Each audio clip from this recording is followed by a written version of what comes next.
സർവത്ര ഗോവിന്ദനാമസങ്കീർത്തനം. ഗോവിന്ദ ഗോവിന്ദ. ദശകം 64. ഗോവിന്ദ പട്ടാഭിഷേകം. ആലോക്യ ശൈലോധരണാതിരൂപം പ്രഭാവമുച്ചൈസ്തവ ഗോപലോകാഃ വിശ്വേശ്വരം ത്വാം അഭിമത്യ വിശ്വേ നന്ദം ഭവജ്ജാതകമന്വപൃച്ഛൻ ഗർഗോദിതോ നിർഗദിതോ നിജായ വർഗായ താതേന തവ പ്രഭാവഃ പൂർവാദികസ്ത്വയി അനുരാഗയേഷാം ഐദിഷ്ടതാവത് ബഹുമാനഭാരഃ തതോ വമാനോദിത തത്വബോധഃ സുരാധിരാജः സഹ ദിവ്യഗവ്യാം ഉപേത്യ തുഷ്ടാവസനഷ്ടഗർവഃ സ്പൃष्ट्वा പദാബ്ജം മണിമൗലിനാ തേ സ്നേഹസ്നുതൈത്വാം സുരഭിപ്പയോഭിഃ ഗോവിന്ദനാമാങ്കിതം അഭ്യഷിഞ്ചത് ഐരാവതോ ബാഹൃത ദിവ്യഗംഗാ പാദോഭിരിന്ദ്രോഭിജ ജാതഹർഷഃ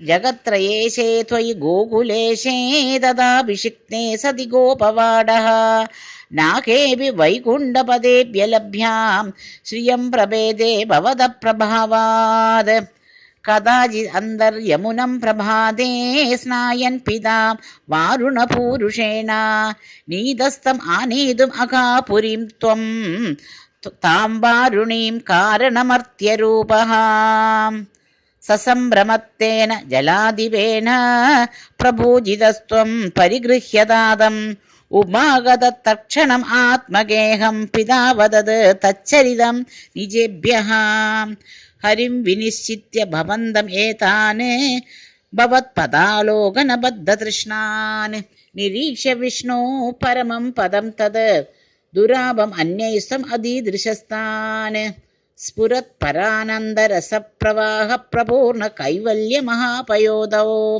ചിരം നിമഗ്നാഃ ഖലു ഗോപസംഗാഃ ത്വയൈവ ഭൂമൻ പുനരുദ്ധൃതാസ്തേ കരപദരവദേവം ദേവാ കുത്രാവതാരേ പരമദമനവാപ്യം ദർശിതം ഭക്തിഭാജാം തദിക പശുപരൂപീ ത്വം ഹി സാക്ഷാത് പരാത്മാ പവനപുരനിവാസിൻ പാഹി മാം ആമയേഭ്യഃ. സർവത്ര ഗോവിന്ദനാമസങ്കീർത്തനം. ഗോവിന്ദ ഗോവിന്ദ.